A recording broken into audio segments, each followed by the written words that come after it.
सुरुवात आपण अत्यंत उपयोगी आणि जीवनात सकारात्मक बदल घडवून आणणाऱ्या उपदेशाने करूया. अरे बाळा, उदास असशील तर माझे नाव घे, दुःखी असशील तर माझे ध्यान घे, मार्ग भेटत नसेल तर माझे विचार घे, एवढ्याने समाधानी नसशील तर बाळा अक्कलकोटची वाट घे. तुझ्या अंतरात्म्यात आहे मी, तुला हरू देणार नाही, या कलियुगात तुला एकटे सोडणार नाही.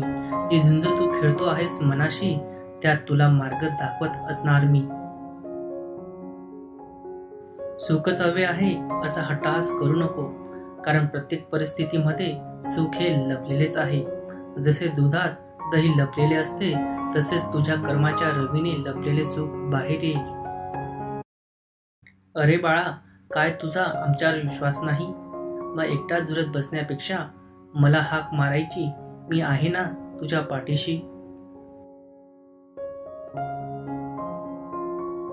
सूर्य बोलत नाही, त्याचा प्रकाशच त्याचा परिचय देतो.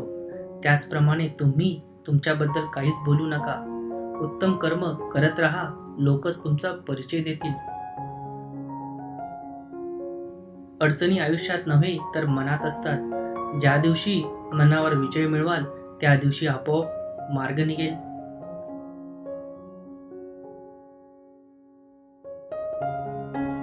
देवाला हे कधीच सांगू नका की तुमच्या अडचणी किती मोठ्या आहेत. ते अडचणींना सांगा तुमचा देव किती मोठा आहे.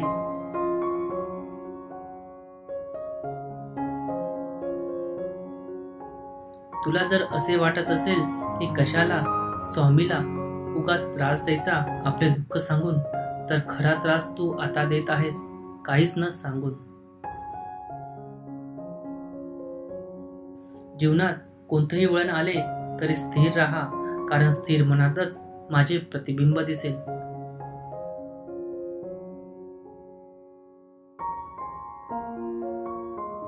विवेक बुद्धीने विचार करून निर्णय घेतला असेल तर मागे हटू नकोस.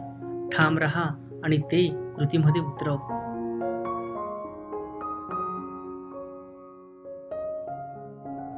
कोणी तुझे काही ऐकून घेत नसेल तर मला सांग. माझ्यातून ते ज्याला ऐकू जायचं हवे आहे त्यापर्यंत नक्की पोहोचेन.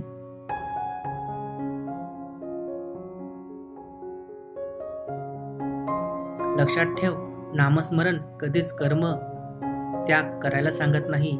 कर्माचा त्याग करून नामस्मरणाला काहीच अर्थ नाही.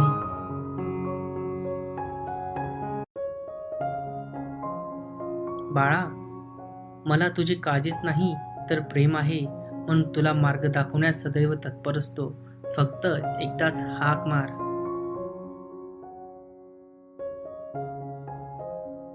तुला भीती वाटत असेल, मार्ग दिसत नसेल किंवा निर्णय घेता येत नसेल तर डोळे बंद करून माझे ध्यान कर.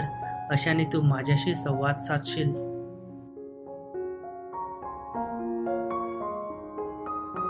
वाईट वेळेत साथ सोडलेल्या लोकांकडे लक्ष देऊ नको, पण ज्यांनी वाईट वेळेत साथ देऊन चांगली वेळ आणून दिली त्यांचे मोल कधीच विसरू नको.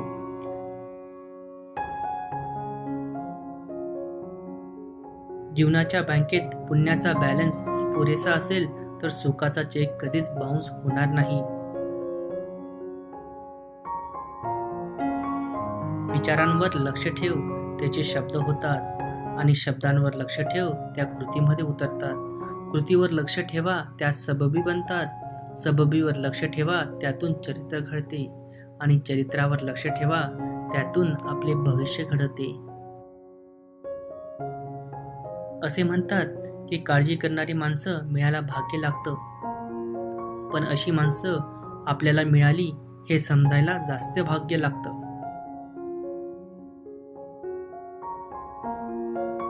आपला वेळ स्वतःला घडवण्यात खर्च करा, म्हणजेच तुम्हाला इतरांचा दोष पाहायला मिळणार नाही.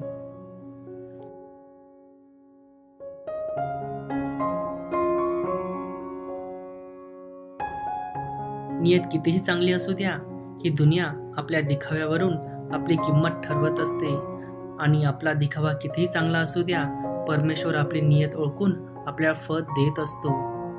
धन्यवाद. श्री स्वामी समर्थ.